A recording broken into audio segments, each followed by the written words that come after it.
Story time on Senior Drill Sergeant Beck. Now, make sure that you follow and like positive comments only. Ashe. Go to my page for other story times. Senior Drill Sergeant Beck was not my senior drill sergeant for my platoon exactly. However, he still was in my base. So there are four platoons, and I was in fourth platoon. Senior drill sergeant was in first platoon.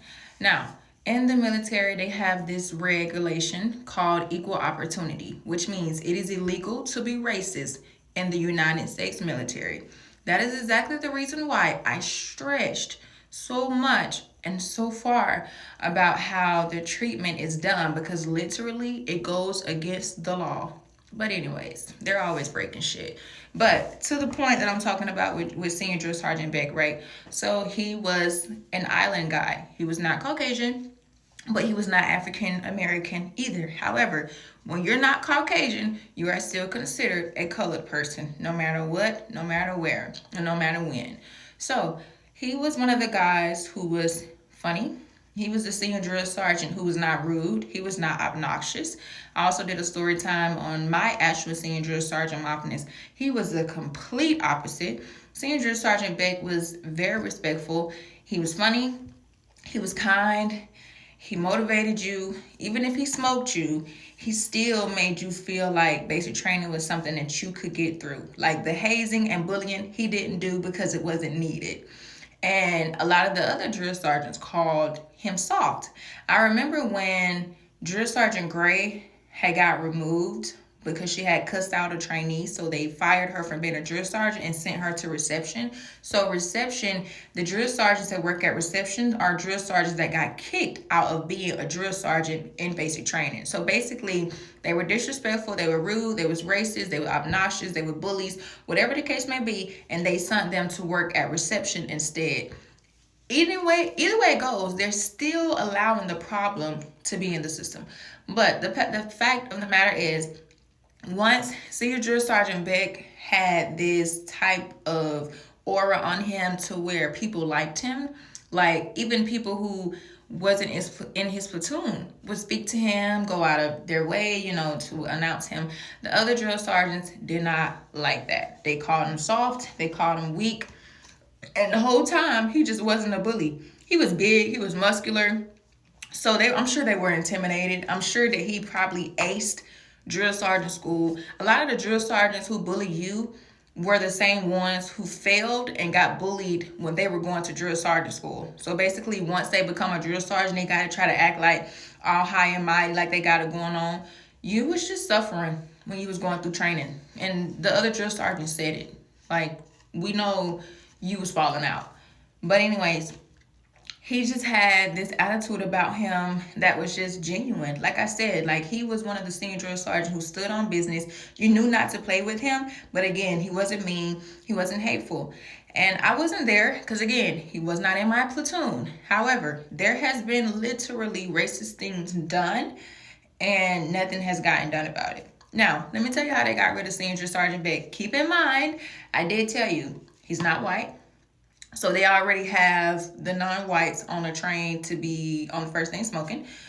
Number two, he was not rude and obnoxious, and he was not a bully. The other drill sergeants, most of them were. So if you're not mean, they call you weak. And number three, he was funny. So it was this guy from Africa. So this is a story that they told the other platoons. I don't know because I was not outside with this platoon at the time. I was upstairs with my babe platoon.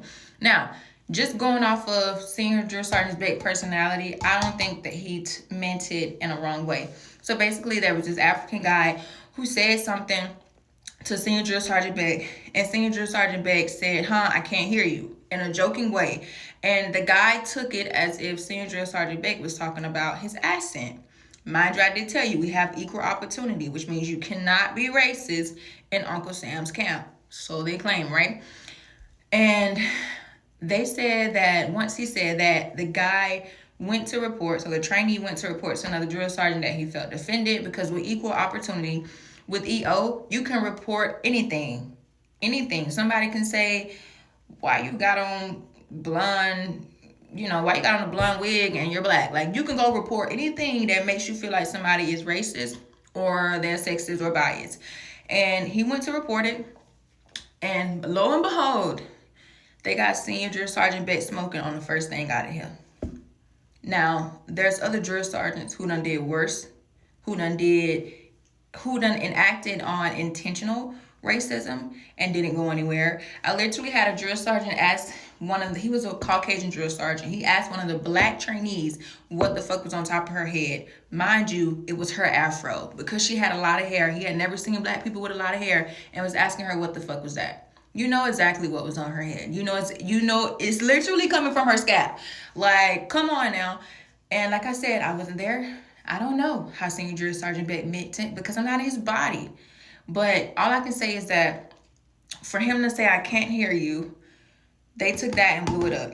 When that trainee went to that drill sergeant went all out their way to make sure that Senior Drill Sergeant Beck got in trouble. Went all out their way. Because again, they didn't like him. He wasn't white. He wasn't a bully. He wasn't obnoxious. So there are kind people who are in, and what they do, remove them. I also did a story time about my sergeant major. His name was Sergeant Major Jackson. He was a black man, and he was getting soldiers together after work, asking us what time they let us off. And that's when we was telling him, basically, they break the regs. They don't feed us. They don't let us go to lunch or dinner. They make us show up to PT early. They bully us to do this and this. And he was enforcing change. They sent his ass to Korea about a month later after that.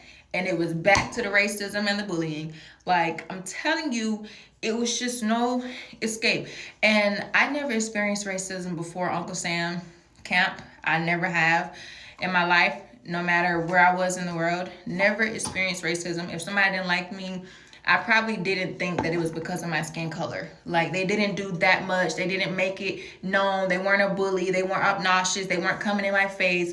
And people were saying that racism happens in the regular world. The fact that black people have accepted it says a whole lot about them. And it's actually really, really sad. I had one woman who was like, baby, that's just how it is. No, that's not just how it is. That's how you've been raised to think that because of the color of your skin, you should be mistreated and underpaid. And just because you choose to accept it and be okay with it, doesn't mean I am. It wasn't right. It's the reason why they have the regulations in place. They will kick you out as a black person for not following them. The white people need to be held accountable as well. Like, it's the double standards. It's really sad, because a lot of times we take that route to get away from the bias and get away from people who don't like us, to get away from the bullies. Like I said, I did a story time about how I ended up in the military, and it was simply because I wanted to get away from my kidnapper, my adopted mom. You already stole me at birth, then you're abusing me, then making it seem like we're cool on Facebook. I never had a Facebook. Like, just putting out a fake image, was lying, telling the courts that I was slow, stealing my money, sending people into my life to cause me harm, stalking me, monitoring me, following me, like lying on my name, like just so much. So guess what I did? I removed myself. I wanted to get away from her. You'd be surprised by how many people join the military to literally get away from the same thing that they run into when you get in there. And one thing that the military showed me is that you can't run from your problems. You really have to face them, and you have to take the time out to just heal within yourself.